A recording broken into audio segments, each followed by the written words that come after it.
कल शिखर, कलश और ध्वजा के बारे में समझा, क्योंकि अपन सभी लोग आरोग्य में पावन वर्षा योग के तत्वाधान में पूजन रहस्यों को जान रहे हैं। और स्वाभाविक है, एक जैन व्यक्ति है, उसको पूजन नहीं आती तो सबसे बड़ी शर्म की बात है, और पूजन के रहस्यों को नहीं मालूम तो और शर्म की बात है। आप क्या खा रहे हैं आपको पता ही नहीं है, लेकिन खाए जा रहे हैं।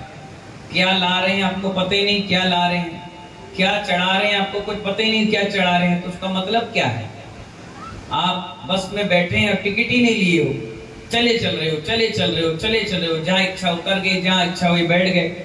नहीं, टिकट का रिजर्वेशन कोटा रहता है, तो कल के दिन एक्सीडेंट होगा नरेंद्र जी कर्यावटी जी, तो पूरा पूरा व्यवस्था सरकार आपकी बनाती है, और रिजर्वेशन नहीं होता तो की कोई गिनती आती नहीं।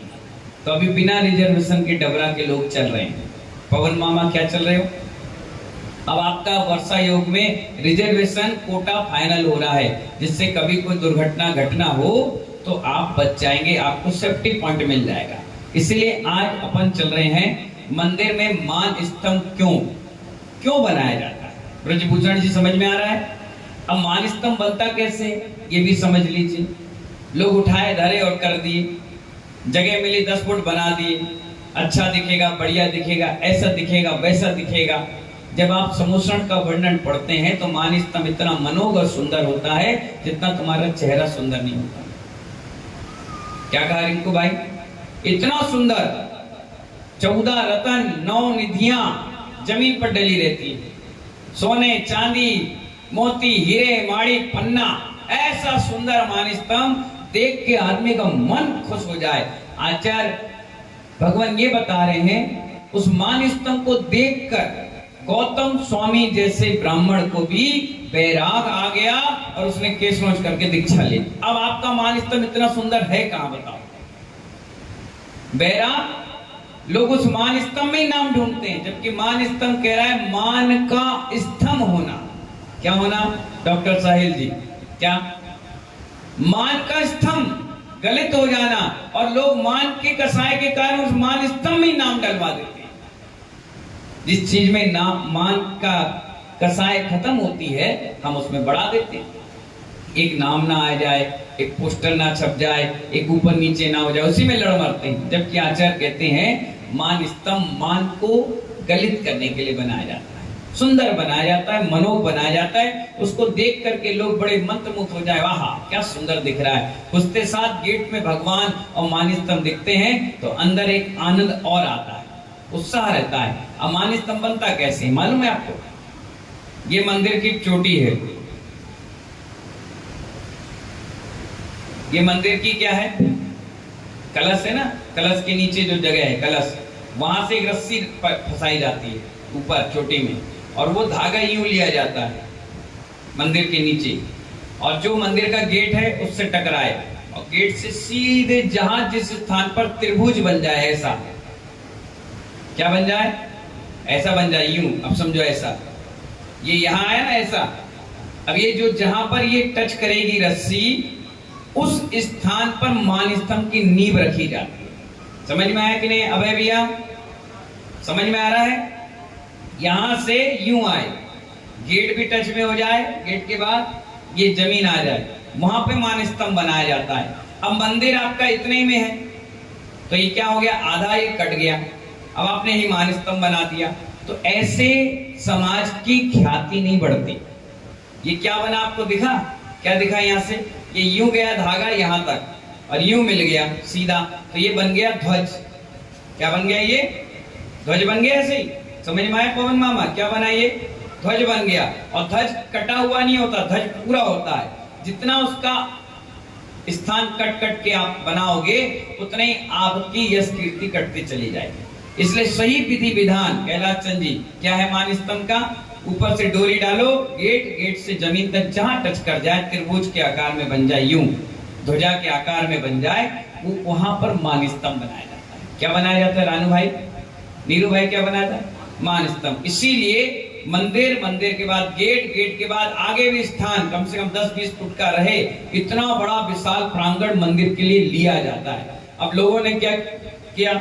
बाहर शहर में चले गए, वहां एक परिवार आ गया, उसने अपने रिश्तेदार को बुला लिया, अपनी जाति के व्यक्ति को बुला लिया, अपने कुटुंबी को बुला लिया, 2-4 हो गए, 10 लोग हो गए।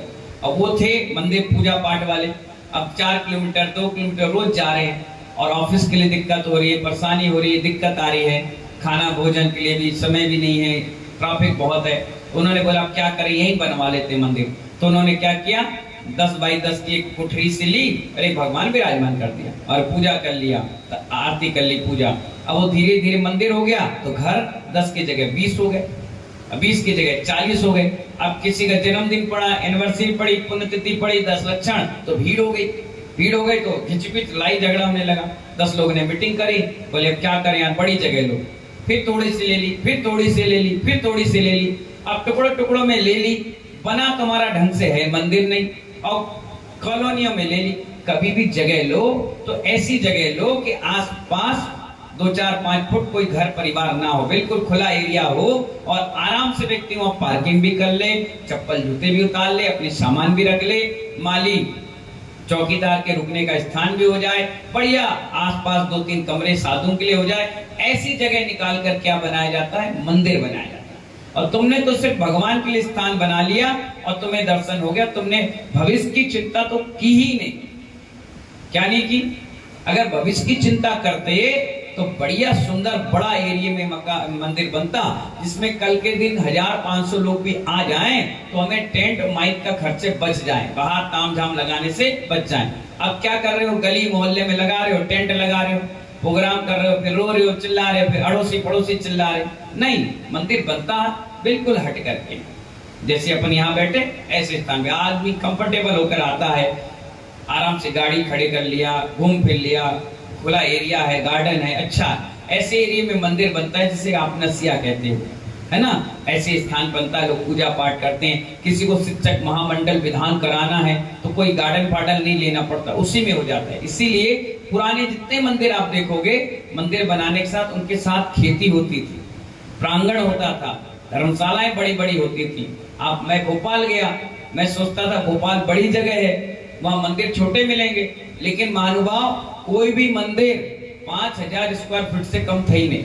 सब बड़े बड़े मंदिर, धर्मशालाएं, कमरे, और बाहर से अतिथियों के लिए भोजन की व्यवस्था, क्योंकि भोपाल तो ऐसी सिटी है, वहाँ बीमारी वाले, एग्जाम देने वाले, बाहर से लोग 10 लक्षण पे, अभी आप देखना वहाँ 10 लक्षण पर पे कई मंदिरों में शुद्ध भोजन की व्यवस्थाएं रखी हैं। कोई आए दोनों टाइम भोजन करे, कई जगह निःशुल्क है, कई जगह 20 रुपए, 25 रुपए, 40 रुपए थाली में भोजन। हमने जहाँ चतुर्मास किया वहाँ 40 रुपए थाली में भोजनशाला चालू हो गई, मुनिराज भैसन सागर भोजनालय चालू हो गई। बहुत पैसा इकट्ठा हो गया, फंड बन गया, उसी से काम चल रहा है। अभी कमेटी आई थी बता के गई। तो इसलिए मैं आपसे कह रहा हूं कि ऐसे मंदिर बनते हैं। तब मान स्तंभ बनता है, मान स्तंभ के सामने चारों तरफ एक परकोटा बनता है, कोई चप्पल जूते लेके नहीं पहुंचा है। अब कई मान स्तंभ देखो आप मंदिरों में, लोग उसी पे बैठ जाते हैं, और कब आई, क्या खाई, क्या पहनी, कहां से आई, ऊपर भगवान, और शर्म भी नहीं आ रहा नालायकों को कि वहीं बैठ गए, वहीं चप्पल पहने, वहीं खा रहे। अरे कभी नहीं खाना चाहिए, बहुत बड़ा पाप कर्म का उदय है। और ऐसे लोगों को पेट संबंधित बीमारियां फैल जाती है, और उसका लाइलाज बीमारी है। एक मिले थे मुझे, वो कह रहे थे महाराज जी मैं 2 दिन में एक बार भोजन करता हूँ। मैंने कहा 2 दिन में एक बार? बहुत बड़े तपस्वी भाई।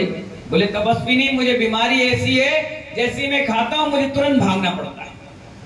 मंदिर अंदर का जो स्टॉपेज है वो खुल चुका है। अब वो जैसी कुछ खाया 5-7 मिनट नहीं हुआ और भड़बड़ा के पेट उसका भागता है। दिन में 3-4 बार जाएगा, फिर 2-3 दिन आराम करेगा, फिर जाकर भोजन करेगा। ऐसी गति हो जाती है जो मंदिर में गंदे काम करते हैं। भगवान बैठे नीचे, तुम चप्पल जूते पहने बैठे, वहीं गप्पे मार रहे। पता नहीं तुम्हें शर्म भी नहीं आती, तुमको लगते ही नहीं कि हम किसके पास बैठे। वो बहुत सीधे हैं हमारे भगवान, कुछ भी नहीं करते, किसी को डांटते पीटते कुछ नहीं। आप देखिए अन्य मतों में देखो, तुम्हें इतना डराएंगे, इतना भय दे देंगे, तुम वहां पे पानी में ना पियो। इसलिए मैं कह रहा हूं व्यवस्थित तरीके से मंदिर बनता है। किस तरीके से? हठाकता से नहीं, जिद से नहीं, अपने कंफर्टेबल है, अरे यार सीढ़ी मत बनाओ, हम ऊपर नहीं चढ़ पाते, अरे भाई नीचे ही बनाओ मंदिर, नहीं हम कर नहीं पाएंगे। अरे ज्यादा ऊंची वेदी मत बनाओ यार, हमारे सर्वाइकल हम देख नहीं पाएंगे। अरे भैया यार चंदा प्रभु ही रखो यार, पार्श्वनाथ मत रखो। इतना भी कह दिया ना तुमने, बहुत बड़ा पाप कर्म का उदय आ गया, आपने भगवान में भेद कर दिया। अब तुम्हारा भेद विज्ञान नहीं होने वाला। अरे यार तुम यार शांतिनाथ को निकाला करो ना, ये हमारे भगवान है। ये क्या है? ये क्या करना चाह रहे हो? बहुत छोटी सोच, कभी नहीं करना चाहिए। भगवान तो भगवान, सबको प्रणाम करना चाहिए, सबका आशीर्वाद देना चाहिए, सबकी पूजा करना चाहिए, सबकी वंदना करना चाहिए। पता नहीं कौन से भगवान से कैसी श्रद्धा लग जाए, कौन सा चमत्कार, कौन सा हमारे जीवन में पुण्य का आश्रय हो जाए, है ना। तो मान स्तंभ कैसे बनाना चाहिए समझ में आ गया ना। अब कहीं जगह नहीं है, कहीं जगह नहीं है तो लोग शिखर पर प्रतिमाएं विराजमान करते हैं। क्यों करते हैं? अभी हम लोग भोपाल गए तो लोगों ने हमसे कहा महाराज श्री नंदीश्वर द्वीप है, इसके ऊपर प्रतिमा विराजमान है, आप दर्शन करने गए? मैंने कहा बहुत लंबी हाइट है, कम से कम 50-60 फुट ऊंची है, मुनि महाराज इतनी ऊंचाई पर नहीं चल सकते क्योंकि मर्यादा है हमारी, मैं यहीं से दर्शन कर लेता हूँ। अगर आपको अभिषेक करना है तो कर लो, जाओ। वहां बढ़िया सीढ़ी बनी थी, लोग गए अभिषेक पूजन करके आ गए। तो मैंने जब देखा तो सब मुझसे बोलने लगे महाराज श्री 2-3 बार लॉकडाउन लगा, हम तो इसी नंदीश्वर की प्रतिमा को देख के छत में पूजा कर लेते थे। मैंने कहा वाह, जो लोग ये कहते हैं ना शिखर पर प्रतिमा नहीं होती, उनके लिए सबसे बड़ा तमाचा है। देखो अगर लॉकडाउन में भगवान विराजमान नहीं होते तो हमारी महिलाएं और जेंट्स पूजा पाठ कहाँ करते? मानस्तंभ होते ही इसीलिए। मंदिर पर शिखर पर प्रतिमा कई जगह, कर्नाटक, महाराष्ट्र, राजस्थान आप जाइए, सारे मंदिरों में आपको क्या मिलेंगी? शिखर पर प्रतिमाएं विराजमान कर। 24 ही मिलेगी, 24 ही। क्या मिलेगी? आप द्वारिका जाओ, दिल्ली में आपके प्रज्ञ सागर जी महाराज जिन्होंने चतुर्मास किया, उन्होंने तो 72 प्रतिमाएं विराजमान करी पूरे शिखर में। कम से कम 10 किलोमीटर एरिया से उस शिखर देख लो, पूरा डोम, क्या गजब का लगता है। मैंने भी इटावा में गए तो वहां पर शिखर था अष्टकोण का, तो 8-8-8 तीनों शिखर में 24 प्रतिमाएं विराजमान करी। अभी मैनपुरी में, अभी घिरोर में, अभी आपके करहल में, आपके बरासों में, सब शिखरों में, भिंड में बड़े गुरुजी आए तो भिंड में भी शिखर पर प्रतिमाएं विराजमान हुई। बड़ा सुंदर, 1 किलोमीटर दूर से शिखर दिखता है, उसमें लाइट लगती है 17 इंच की, 19 इंच की, 21 इंच की प्रतिमाएं, वहीं से नमस्कार करके उनका आशीर्वाद ले लेते हैं। लोगों हैं कई बुजुर्ग व्यक्ति जो मंदिर नहीं चढ़ पा रहे, नहीं आ पा रहे हैं, सूतक है, पातक है, या ऐसी बीमारियां हैं घर से नहीं निकल पा रहे, तो वो शिखर पे ही भगवान के नमस्ते होगा। अब आपको लगेगा कि शिखर पे पूजा नहीं हो पा रही, क्या बोलो? पूजा नहीं हो पा रही, आपको लग रहा होगा अभिषेक नहीं हो पा रहा। मान स्तंभ पे प्रतिमाएं रोज अभिषेक नहीं होती, क्या? हाँ, 5 साल में, 10 साल में, 12 साल में, 3 साल में एक महोत्सव होता है जिससे समाज जुड़ जाती है, जिसे आप कहते हो वार्षिक मेला। क्या कहते हो? मेला किए, स्टैंड लगाया, सारी प्रतिमाओं का अभिषेक किया, मार्जन किया और वापस उसको पैक कर दिया। अब कब मिलेगी प्रतिमा? 3 साल के बाद। दर्शन करने के लिए कोई दिक्कत नहीं, खूब करिए, वहीं बैठकर पूजा कर लीजिए, कोई दिक्कत नहीं, कोई परेशानी नहीं है। सहस्त्रकूट जिनालय बनते हैं, और क्या सहस्त्रकूट जिनालय के रोज अभिषेक होते हैं? बाहुबली भगवान कितने साल में होती? अब जाओ लड़ो, रोज करेंगे हम। मांगी तुंगी कितने साल में होती है? 4 साल में। 52 गजा 12-15 साल में। महावीर जी में तो घुसने नहीं देते वेदी में, एक ही व्यक्ति कपड़े से पूछता, उसका अभिषेक भी नहीं होता। क्यों नहीं होता? क्योंकि प्रतिमा इतनी वो हो चुकी है कि ज्यादा अभिषेक करेंगे तो क्षरण हो जाएगा। पदमपुरा में तो सिर्फ बोली लगती है 4 व्यक्तियों की, 5वां खड़े रहे करोड़पति बना रहे, उसकी एंट्री भी नहीं होती, सिर्फ 4 लोग अभिषेक करते हैं, भगा दिया जाता है। चलो, अहि क्षेत्र में कलश से ऊपर से डालते हैं, भगवान के ऊपर भी टच करने नहीं देते, कोई छुएगा भी नहीं। सोचिए, विचार करिए। इसीलिए अगर शिखर पर प्रतिमा विराजमान रहती है तो कोई दोष नहीं है। जो लोग कहते हैं दोष है तो उनसे पूछो प्रमाण कहाँ है, ठीक है ना? पुस्तकों में कहीं नहीं आया। अगर पुस्तकों में आता तो सबसे प्राचीन कर्नाटक में आज भी मंदिर बचे हुए हैं। वो इसलिए बचे हुए हैं कि कलाकृति, क्योंकि जो मुगल आए थे जिन्होंने हमारे इस सनातन धर्म की पूरी मंदिरों को तहस नहस कर दिया, जैन मंदिरों को तोड़ फोड़ करके अलग कर दिया। आप देखिए, आप कह रहे हो शिखर की बात, ज्यादा दूर तो जाओ मत, आप यहां से सीधे गोपा चल जाओ, सीधे गोपा चल जाओ कैलाचंद जी, और वहां भगवान पार्श्वनाथ की मूर्ति देखना, और जहां बावड़ी बनी उसके ऊपर देखना एक शिखर बना है, और शिखर में एक पार्श्वनाथ भगवान आज भी सही सलामत विराजमान है। 3-4 हजार साल का इतिहास वहां देख लो, अभी की तो बात ही नहीं कर रहे अपन। हम तो सामने देखने पर विश्वास करते हैं। हो सकता है पुस्तक में तुमने उल्टी सीधी लिख दी हो, इसीलिए मैं देखकर विश्वास करता हूं, देख लेता हूं, प्रमाण है। हाँ बस रखो, बढ़िया गोप बनाओ, मस्त बनाओ, अच्छा बनाओ। इससे धार्मिकता, लोग जुड़ना, जुड़ाव, मेला, किसी ना किसी बहाने से समाज को जुड़ने का अवसर मिल जाता है। इसलिए अपन मानस्तंभ के रूप में शिखर पे भी प्रतिमाएं विराजमान करके कर लेते। सूरनगर जाओ दिल्ली, इंदिरापुरम गाजियाबाद जाओ, पूरी 24 बन के तैयार।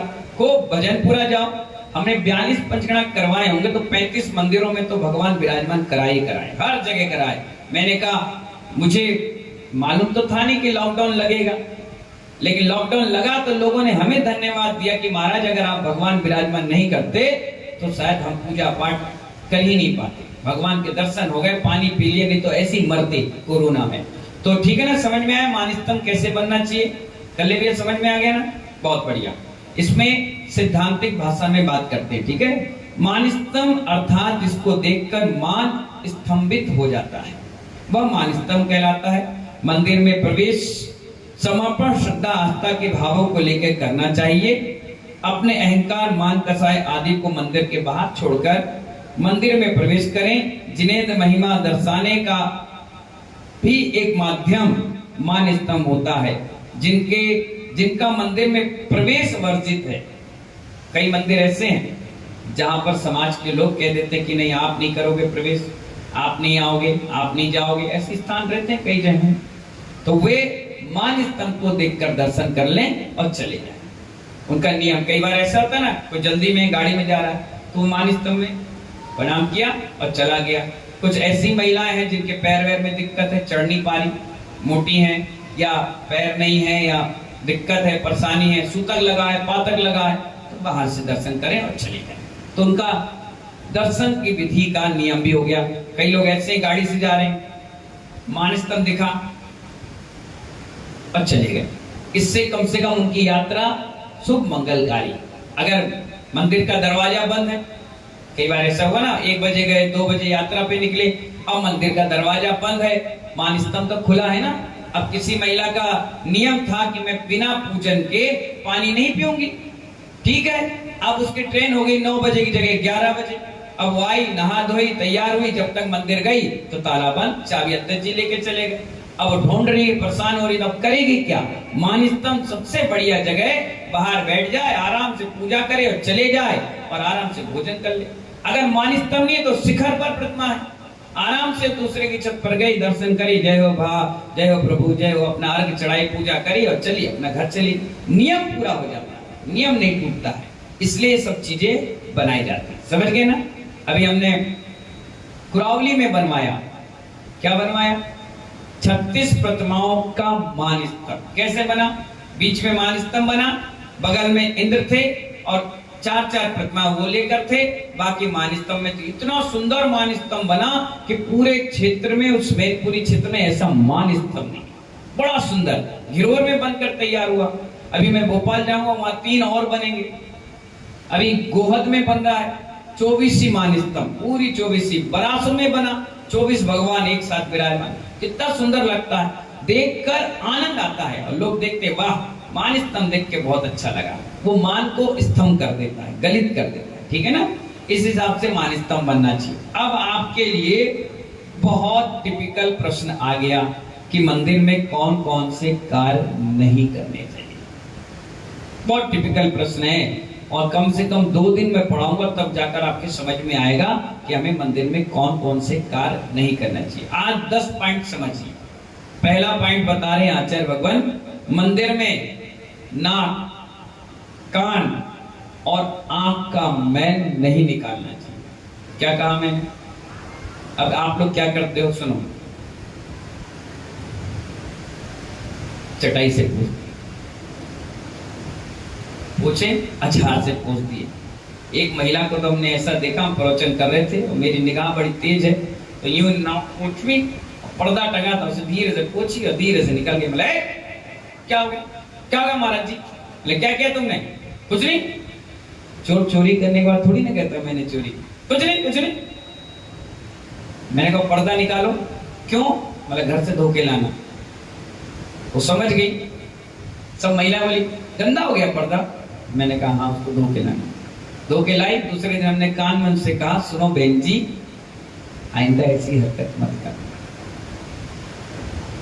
गलती होगी। मतलब ध्यान रखना, पुस्तक है मेरे सामने, पढ़ना उस पर। हमने कागज छपाया, उसकी जेब में रख दिया। मतलब सुनो, इसको दिन में 3 बार पढ़ा करो, इससे तुम गलती नहीं करोगे और बचे रहोगे।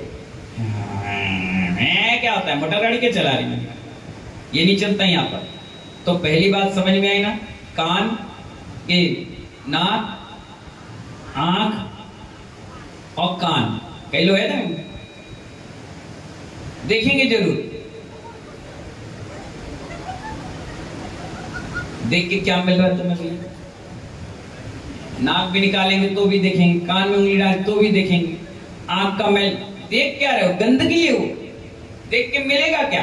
कुछ नहीं मिलना, फिर भी देखेंगे, खेलेंगे और वही मंदिर में। कभी भी जिंदगी में ये गलत कार्य नहीं करना। हाथ जोड़ो, बोलो हे उपाध्याय श्री, आज से नाक, कान और आंख का मैल मंदिर में निकालने का त्याग, और निकाल लो तो बहुत बड़ा पाप लगेगा, हम नहीं जानते। आज से त्याग कर दीजिए। अगर कितनी परिस्थिति हो, उठ के बाहर जाओ, निकाल लो, हाथ धो लो, मुंह पोंछ लो, फिर आ जाओ। तुम्हें कोई गर्दन नहीं पकड़ रहा, ना तुम्हारा कोई गला दबा रहा। सोच के लोग खुश होंगे, कहां गई थी वो, थोड़े से पसीना आ गया तो दिक्कत आ गई। अच्छा अच्छा, अब उसको भी शिक्षा मिल गई कि जब भी मुझे पसीना, नाक या कान का मैल निकालना हो तो मैं सीधे कहां जाऊंगी? बाहर। शिक्षा मिल गई, तुम्हारी प्रेरणा से वो सुधर गई, उसके सुधरने से तुम सुधर गए। ना जाने कितनी महिलाओं का कल्याण आपने कर दिया। समझ गए ना? मैं भी हूं, जैसे मेरे कान में खुजली हुई, मैं तुरंत इशारा करता हूं, सुनो कमंडला। क्यों? मैं ला हाथ धोया, क्या हो गया था? मैं तुम नहीं समझो।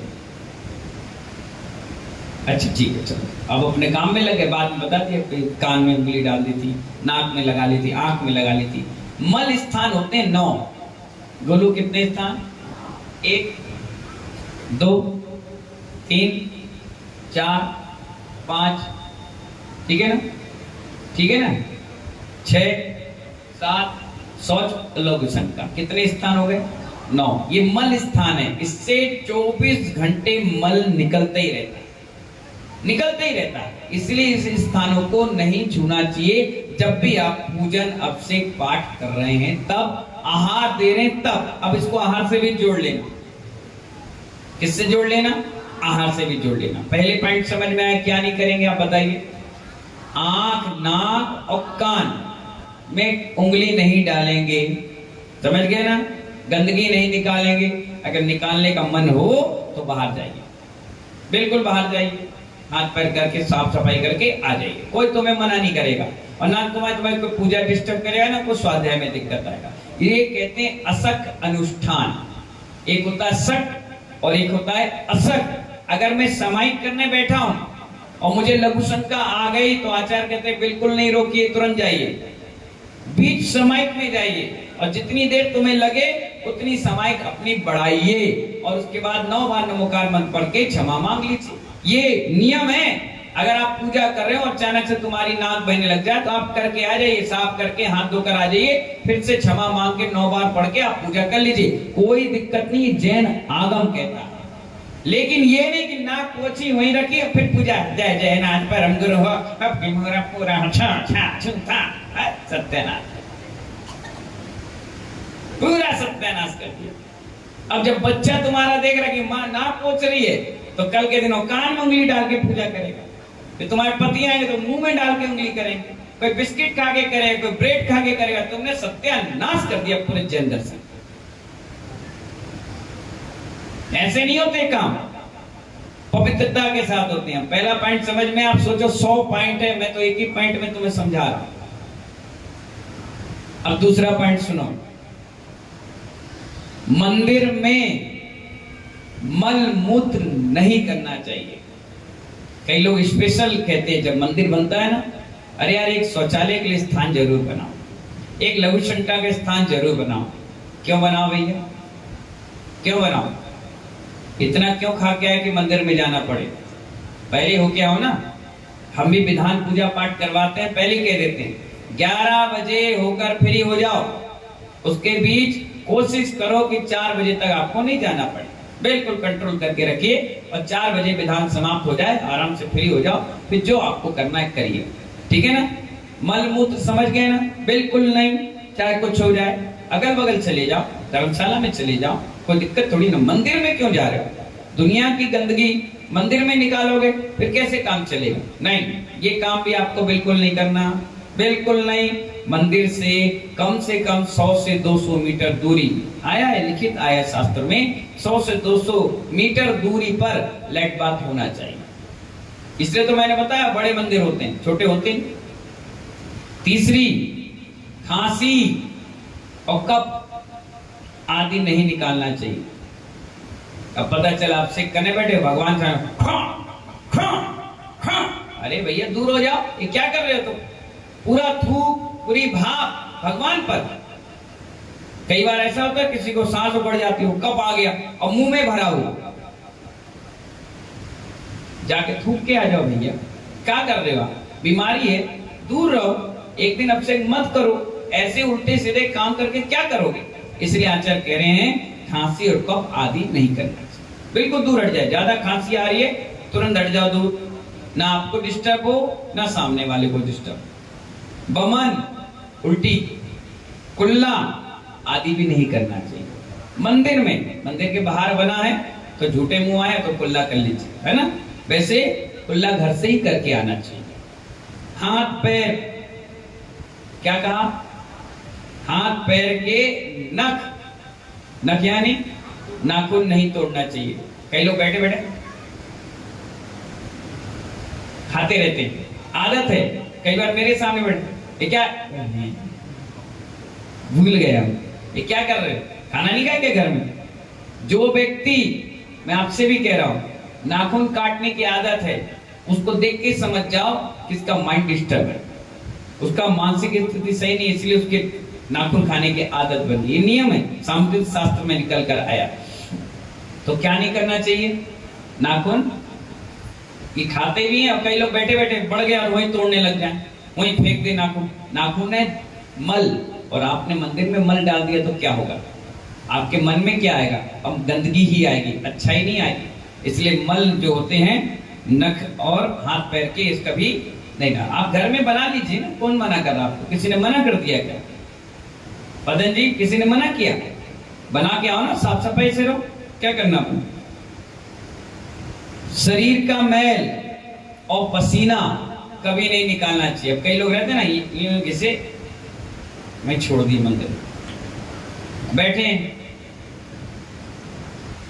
अब कई बार ऐसा होता पसीना ज्यादा आया था, ये निकालेंगे, हाथ तो धो लिया, लेकिन डाल कहां दिया आपने पसीना? कहां डाला? शीतल प्रसाद जी, मंदिर में। अब ये भी मल है, और मंदिर में मल डालोगे तो कहां से तुम्हारी तरक्की होगी? दरिद्रा बनेगी, दरिद्रता। ठीक है? हाथ, शरीर और पसीना यानी मैल, शरीर का मैल और पसीना कभी भी नहीं डालना चाहिए। अब देखिए और बहुत बड़ी बात, अब आप कहोगे तो सब करते हैं। आप मंदिर गए, क्या आवाज आ रही है? क्या है ये? बहुत दर्द दे रहा है। क्या पहलवानी करने हैं भगवान से? WWE क्या कर रहे हो? ये भी करे, आप करोगे तो भी महादोष है। क्या है ये? उंगली चटकाना, शरीर मटकाना, तोड़ना, न चढ़ गई, ये बाहर करो। ये पूरे नौटंकी यहाँ नहीं चलेगी, सब बाहर, सीधे बाहर। जो लोग ऐसे उंगली चटकाते हैं ना, उनको बाय की बीमारी हो जाती है, ऐसे टेढ़े मेढ़े चलते हैं फिर वैसे। और चटका, अब चटके रहेंगे, ना खा पाओगे, बच्चे खिलाएंगे, मम्मी हाथ नहीं बढ़ा बेटा, क्या मुंह भी टेढ़ा हो गया। क्यों टेढ़ा मेढ़ा कर रहे थे भगवान के सामने? मरो ऐसे ही तुरंत। ये तो अभी भोगोगे ये तो ब्याज है, सिर्फ ब्याज। मूल तो बेटा अगले भाव में निकलेगा। जब वो बनोगे क्या, केकड़ा टेढ़े मेढ़े, ऑक्टोपस टेढ़े मेढ़े, अष्टावक टेढ़े मेढ़े, हाँ तब मजा आएगा, तब हम देखेंगे चटका। क्या कर रहे थे भगवान के सामने? ऐसे ही कर रहे थे? नहीं, ये सब नहीं करना चाहिए, ठीक है ना। दंत मंजन, दांतों में सीख, कई लोग देखना यहाँ सीख फंसा है, गले में फंसा है और मंदिर पहुंच गया। और अध्यक्ष जी क्या हिसाब कर चल रहा बताना। और पान गुटखा खाते हैं, दांत में गैप है और कल वही थूके जा रहे, वही बोले जा रहे। शर्म नहीं आ रही? भगवान है, क्या करते थे? ये सब करना है ना तो घर में जाओ, धर्मशाला चले जाओ, मंदिर में क्या कर? नहीं, बिल्कुल मना कर दिया, बिल्कुल नहीं कर सकते आप, ठीक है। घाव आदि हो गए, क्या हो गए? किसी जख्म हो गया, कोई गिर गया, जख्म हो गया, वो अब से कब तक नहीं कर सकता, आहार कब तक नहीं दे सकता? जब तक उसमें पानी निकल रहा है, ब्लड पीप मवाद निकलती ना, ये सब अगर निकल रही है, रस रहा है, तो आप अब से आहार पूजन नहीं कर सकते, ठीक है ना। अब कई लोग लग गई चोट, मंदिर में पहुंच गए, वहीं दिखा रहे सबको, देखो लग गई, वहीं टपक रहा है, दिख रहा है। बाहर साफ सफाई से आइए, तो ठीक है ना। घाव आदि पर पट्टी मलहम आदि मंदिर में भी नहीं करना चाहिए, बाहर चले जाइए, आराम से कर लिए। देखकर लोगों के मन खराब ना हो, क्या नहीं हो, मन की शुद्धि बिगड़ जाती। इस प्रकार से 1 2 3 4 5 6 7 8 9 पॉइंट आज आपको बता दिए। और एक पॉइंट और है,